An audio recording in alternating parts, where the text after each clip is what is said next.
For this section, we are graphing linear inequalities. And our objective here is to graph these inequalities on an XY plane. Here are two examples, and we'll do them both, of what linear inequalities will look like. So we'll see that we have, for one, y is less than 2/3 x minus 4, and then the second one is 3x minus 4y is greater than or equal to 12. So we're going to graph both of these. You'll notice the first one is in our slope-intercept form, and the second one is in standard form. So we're going to graph both of them, and here is our setup for graphing linear inequalities. For starters, if we have y is greater than mx plus b, the first thing that we're going to do is graph the equation y equals mx plus b. Next, we look at the sign that the inequality has, and we want to see, is it greater than, or is it greater than or equal to? Is it less than, or is it less than or equal to? If it's less than or greater than, then we have a dotted line. It's going to be a dashed line. Whereas if it's less than or equal to, greater than or equal to, then our line is solid. Once we've determined if our line is going to be solid or dotted, the next thing we appreciate is that that line divides our graph into two regions. For example, this graph would have a region that is above the line, and then the second region is the region that's below the line. Our objective is to see which of these two regions is going to satisfy that inequality. And we do that by testing a point in either of those regions. The easiest point to use is the origin, 0, 0. The only time you don't use the origin is when it's on the line. And then we can determine whether or not 0, 0 is in the region that satisfies the inequality. If it is, that's where we shade. If it's in the region that doesn't, then we know to shade the other region. Let's do an example. We're going to look at that line, that inequality that we had before. Y is less than 2/3 x minus 4. And we're going to do step 1, where we're just going to graph the equation. Since it's in slope-intercept form, I'm going to start by going to my y-intercept. My y-intercept is -4. So I plot my y-intercept. Next, I look at my m. My m in this is 2/3. It's 2/3. So I know I can use my rise over run. So in this instance, starting from my y-intercept, I'm going to go up 2 and to the right 3. I have 2 points, so I can then create my line.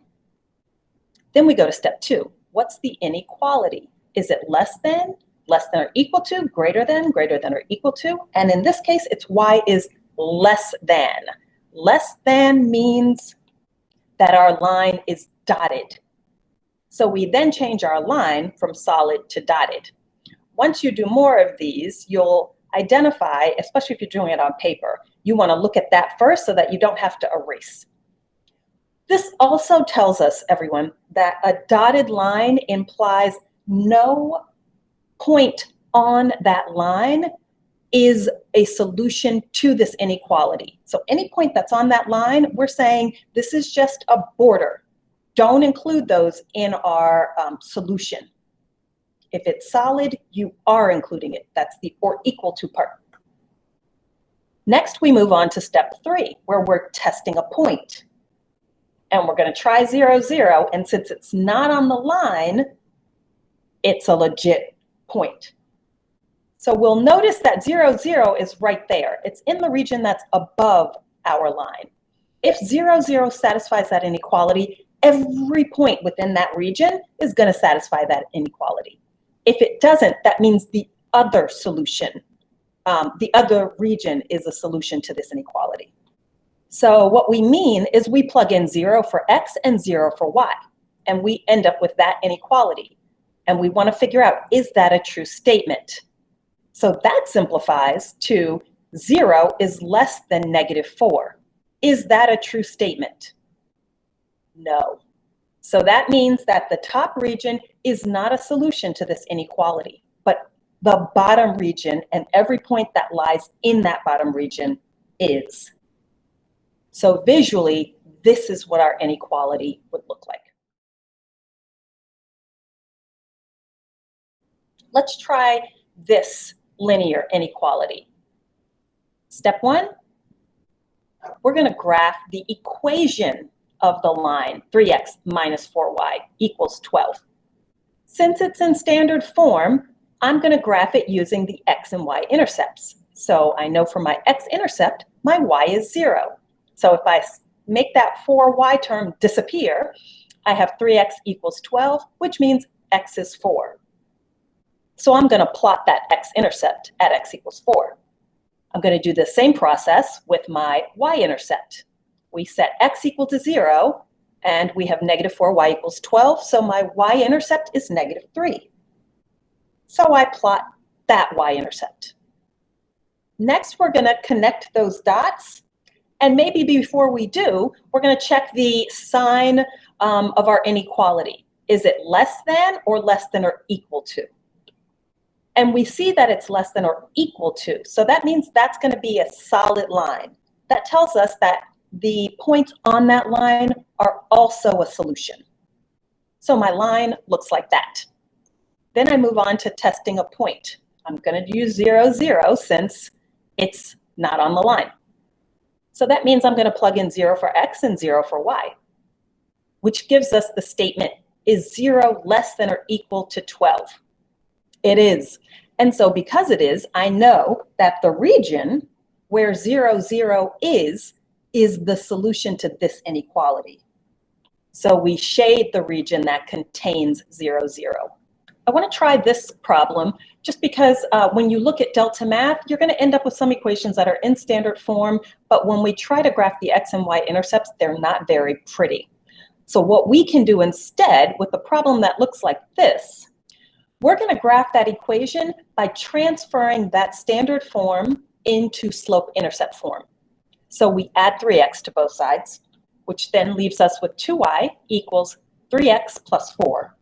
We want to get y alone, so we divide everything by 2. And in slope-intercept form, that gives us y equals 3/2 x plus 2. So now we can use our slope-intercept knowledge to graph that line. We know that its y-intercept is at 2. And we know the slope is 3 over 2. That's rise over run. So we can go up 3 and 2 to the right. And there's my other point.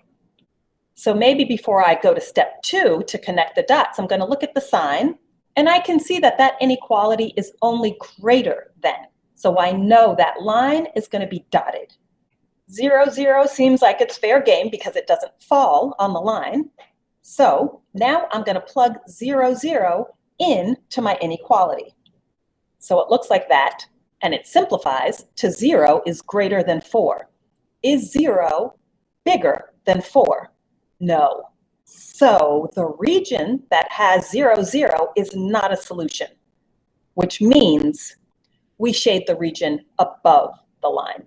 How about this example? We've got y is less than 5. So I think we know the first thing we're going to do is graph the line y equals 5. And we remember that's a horizontal line that goes through y equals 5. We also know that the slope is 0. So I'm going to move to step 2, and I'm going to look at the sign of the inequality. I see that it's less than, so that's a dotted line. And it looks like that. So we're on to step 3, where we test a point. And we're going to pick 0, 0 because it's not on the line. We notice that there is no x to plug in, so we plug in 0 for y, and we get that 0 is less than 5. Is that a true statement? It is. We would shade the region that contains the point 0, 0. Here, if we looked at the inequality x is greater than or equal to 1, we would graph the line x equals 1. And let's look at the sign as well. We know that it's greater than or equal to, so it's going to be solid. X equals 1 is a vertical line, undefined slope. So we've got that line, and it looks like that. Next, we test the point 0, 0 by plugging that into our inequality. We notice there's no y to plug in, so we just plug in 0 for x. Is 0 greater than or equal to 1? No. So we shade the region that's on the other side. We'll end on this one, where we're graphing y is less than negative 2x. So we first start by graphing the equation y equals negative 2x. Sometimes it helps to write it as negative 2x plus 0, so it's in that y equals mx plus b form. We can then see that our m is negative 2 and our b is 0. So we plot our y-intercept, and that's right at the origin, and then we go down 2 and to the right 1. And we plot our point there. And before I connect the dots, I'm going to look at part 2 and see my inequality sign is less than. That's dotted. So our dashed line looks like that, but we can't use 0, 0 because it's on the line. How about if we use the point 0, 1 instead?